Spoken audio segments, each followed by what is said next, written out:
प्यारे बच्चों, सुप्रभातम। संस्कृत मित्रम भाग 3 कक्षा 8 के लिए है। द शास्त्रम चैनल में आप सबका स्वागत है। आज इस किताब से पाठ 9 पढ़ेंगे, जिसका शीर्षक है कन्याकुमारी। इसमें विशेषण विशेष्य के बारे में बताया गया है। आप लोग ध्यान से सुनिए और पढ़िए। कन्याकुमारी। भारतस्य दक्षिणकोणे कन्याकुमारी नामधेया प्राचीना नगरी अस्ति। भारत के दक्षिण कोने में कन्याकुमारी नामधेया नाम की प्राचीन नगरी अस्ति नगरी है। वयं विंशति जनाः तत्र भ्रमणाय आगच्छाम। वयं हम सब विंशति हम सब 20 जनाः 20 जनाः लोग तत्र वहाँ भ्रमणाय घूमने के लिए गच्छाम गए। हम सब 20 लोग वहाँ घूमने के लिए गए। तेषु छात्रेषु 2 बालकौ 2 बालिके च एकादश कक्षायाः। तेषु उन छात्रेषु छात्रों में 2 बालकौ 2 लड़के 2 बालिके च और 2 लड़कियां एकादश कक्षायाः 11वीं कक्षा की। 3 बालकाः 3 बालिकाश्च 3 लड़के 3 लड़कियां 10वीं कक्षायाः 10वीं कक्षा की। 4 बालकाः 4 बालिकाश्च 9वीं कक्षायाः आसन्। 4 लड़के 4 लड़कियां और 4 लड़के और 4 लड़कियां 9वीं कक्षा से थी, 9वीं कक्षा की थी। 4 शब्द पुल्लिंग है, 4 स्त्रीलिंग है। 2 पुल्लिंग है, 2 स्त्रीलिंग है। 3 स्त्रीलिंग है, 3 पुल्लिंग है। समवेत रूपेण 18 छात्र छात्राः एका शिक्षिका च तत्र गतवन्तः। समान रूप से 18 छात्र छात्राएं, एक शिक्षक और एक शिक्षिका वहाँ गतवन्तः गई। कन्याकुमारी त्रयाणां सागराणां संगम स्थली अस्ति। कन्याकुमारी 3 सागरों की, समुद्रों की संगम स्थली है। अत्र बंग समुद्रस्य अरब सागरस्य हिंद महासागरस्य च संगमः भवति। अत्र यहाँ बंग समुद्रस्य, बंगाल समुद्र का या बंग समुद्र का, अरब सागरस्य अरब सागर का च और हिंद महासागर का संगम भवति होता है। एते 3 समुद्राः भारतवर्षस्य पदतलं सततं प्रक्षालयन्ति। ये सभी तीनों समुद्र भारतवर्ष के पैर को सततम हमेशा प्रक्षालित होते हैं। अत्र प्रातः सायंकाले च सूर्योदयस्य सूर्यास्तस्य दृश्यं द्रष्टुं जनाः दूरात् आगच्छन्ति। अत्र यहाँ प्रातः काले सुबह, सायंकाले च शाम के समय सूर्योदय और सूर्यास्त का दृश्य द्रष्टुम देखने के लिए जनाः लोग दूर से आगच्छन्ति आते हैं। सूर्यो अपि पीतः अरुणः धवला नीलः च अनेकैः वर्णैः भासते। सूर्य भी पीतः पीला, अरुणः लाल, धवला सफेद च नीलः और नीला अनेक वर्णों अनेक रंगों से भासते शोभा देता है। सागरस्य आकर्षणं दृष्ट्वा सर्वे बालकाः तत्र स्नातुम् उत्सुकाः भवन्।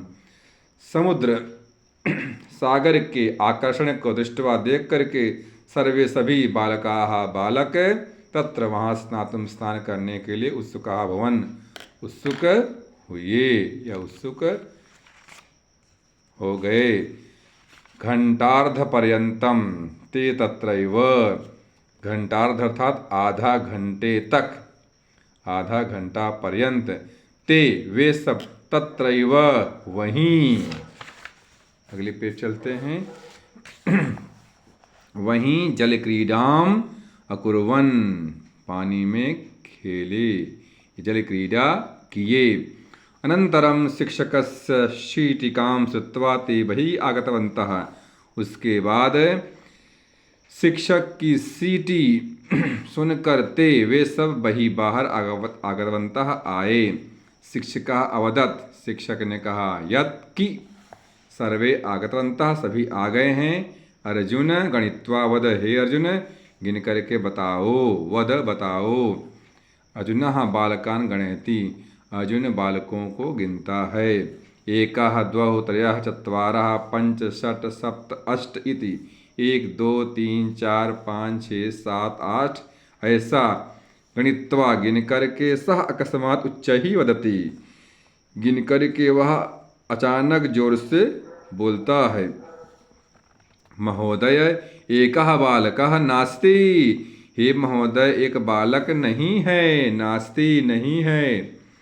तच्छ्रुत्वा शिक्षिका, शिक्षिका च सत्वरम आगत पुनः गणयतः, तत् वह सुन करके शिक्षका शिक्षक च और शिक्षिका शिक्षिका सत्वरम शीघ्र आगत आकर के पुनः फिर से गणयता गिनते हैं।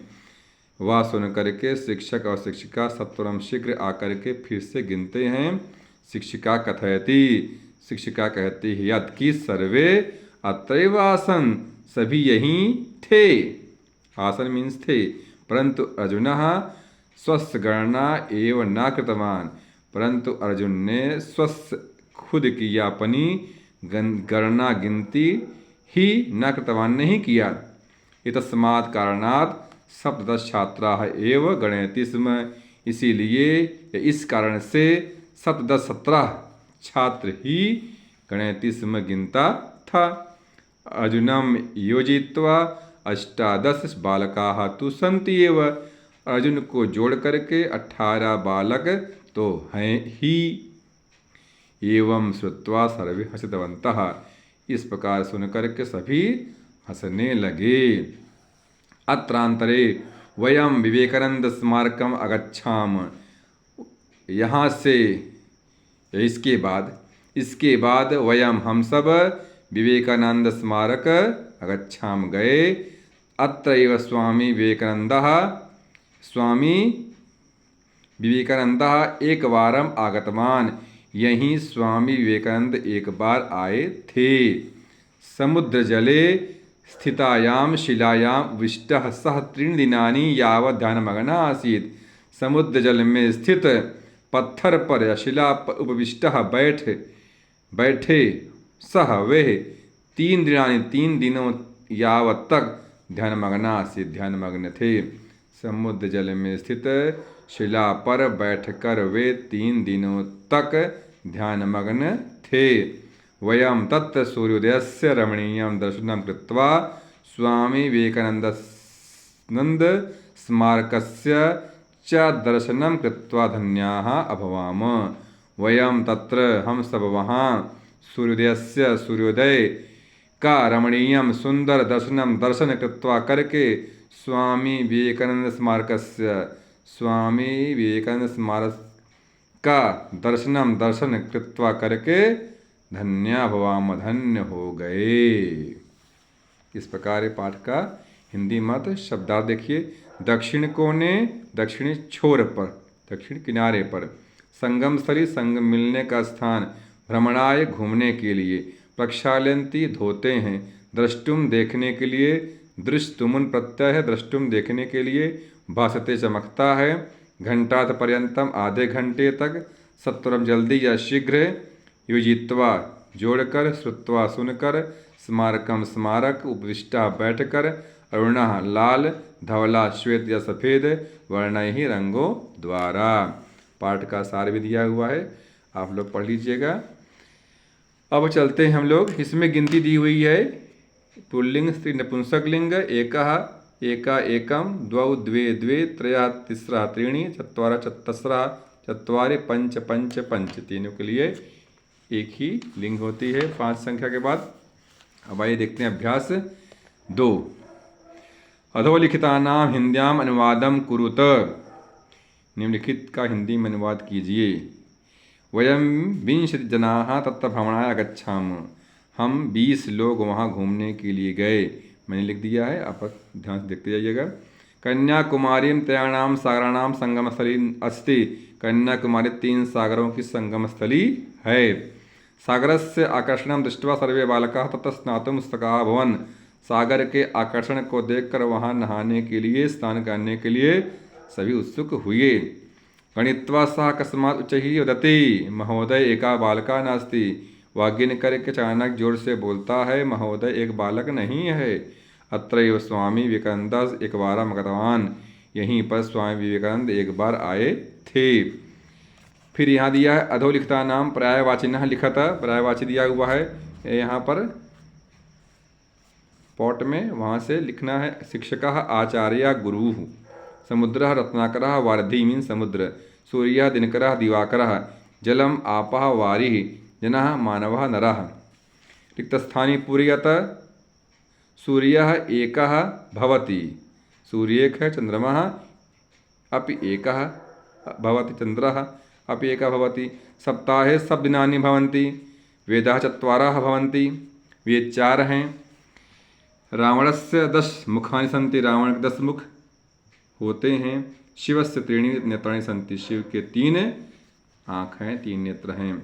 एक पदेन उत्तरत, answer in one word. Kanyakumari कुत्र अस्ति? भारतस्य दक्षिणे कोणे अस्ति। त्रयः समुद्राः कस्य पादं प्रक्षालयन्ति? 3 समुद्र किसके पैर धोते हैं? भारतवर्षस्य। कन्याकुमारी कति सागराणां संगमस्थली? त्रयाणां, 3। समुद्र जले कति बालकाः स्नातुं गतवन्तः? समुद्र जल में कितने बालक नहाने गए थे? 18, 18। कन्याकुमार्यां कस्य स्मारकम् अस्ति? कन्याकुमारी में किसका स्मारक है? स्वामी विवेकानंदस्य स्मारकम्। एक पदेन, एक वाक्य में उत्तर दीजिए। एक वाक्येन उत्तरत, आंसर इन वन सेंटेंस। कति छात्राः कन्याकुमारीं गतवन्तः? 18 छात्र छात्राः कन्याकुमारीं गतवन्तः। लिख करके प्रश्न में जोड़ देंगे। कन्याकुमार्यां प्रातः सायं किं द्रष्टुं जनाः आगच्छन्ति? कन्याकुमार्यां प्रातः सायंकाले च सूर्योदयस्य सूर्यास्तस्य च दृश्यं द्रष्टुं जनाः आगच्छन्ति। छात्राः समुद्र जले किं कृतवन्तः? छात्रों ने समुद्र के पानी में क्या किया? जले क्रीडां कुर्वन् या कृतवन्तः, दोनों सही है। विवेकानन्दः कति दिनानि ध्यानमग्नः आसीत्? 3 दिनानि। विवेकानन्दः 3 दिनानि ध्यानमग्नः आसीत्। कन्याकुमार्यां सूर्यादृशः भासते। कन्याकुमार्यां सूर्यरमणीयं मनोहरं च भासते। मूल प्रश्न भी कभी कभी आते हैं। कन्याकुमार्याः महत्वं स्वशब्देषु लिखत। कन्याकुमारी का महत्व अपने शब्दों में लिखिए। कन्याकुमारी में सूर्योदय सूर्यास्त का दृश्य बहुत ही सुंदर होता है। इसके अलावा भी कन्याकुमारी में स्वामी विवेकानंद ने बैठ करके 3 दिन तक ध्यानमग्न थे। शैक्षिक भ्रमणं सामान्य ज्ञानाय आवश्यकमस्ति। कथम? हिंद्यां लिखत। शैक्षिक भ्रमण, टूर, सामान्य ज्ञान आवश्यक, सामान्य ज्ञान के लिए आवश्यक है। कैसे? हिंदी में लिखिए। शैक्षिक भ्रमण से स्थायी मीन्स परमानेंट और प्रायोगिक ज्ञान प्रैक्टिकल ज्ञान नॉलेज प्राप्त होता है। राष्ट्रीय धरोहरों को देखकर देश के प्रति हमारा सम्मान बढ़ता है। अगले पन्ने पे आते हैं। अधोलिखिता नाम या अधोलिखितेभ्यः पदेभ्यः विशेषण विशेष्यं पृथक कृत्वा लिखत। निम्नलिखित पदों में विशेषण विशेष अलग करके लिखिए। जैसे है पदानि विशेषणम विशेष्य। दक्षिण कोणे, कैसा कोना है? दक्षिण, ये विशेषण हो गया। विशेषणम कोणे विशेष्य मीन संज्ञा। 18 छात्र छात्राः, 18 छात्र छात्राः विशेष्यम। कितने छात्र हैं? 18। त्रयाणां सागराणां, त्रयाणां विशेषणं सागराणां विशेष्यम। अनेकैः वर्णैः, अनेकैः विशेषणं वर्णैः विशेष्यम। रमणीयं दर्शनं, रमणीयं विशेषणं दर्शनं विशेष्यम। सृजनात्मकता में दिया है। छात्रः लाल किलां गन्तुम् इच्छति। जलाशय मार्गेण कति सोपानानि आरुह्य तत्र गमिष्यति। सोपाने संख्या शब्द ही लिखत। ये संख्या सभी संस्कृत में है और नपुंसक लिंग में। जैसे एकम, एकम सोपानम, द्वे सोपाने, त्रीणि सोपानी, चत्वारि सोपानी, एका, द्वे, त्रीणि, चत्वारि, पंच, षट, सप्त, अष्ट, नव, 10, ऐसे करके संख्या बढ़ती जाती है। अब आज का पाठ पूरा हुआ। तब तक के लिए धन्यवाद।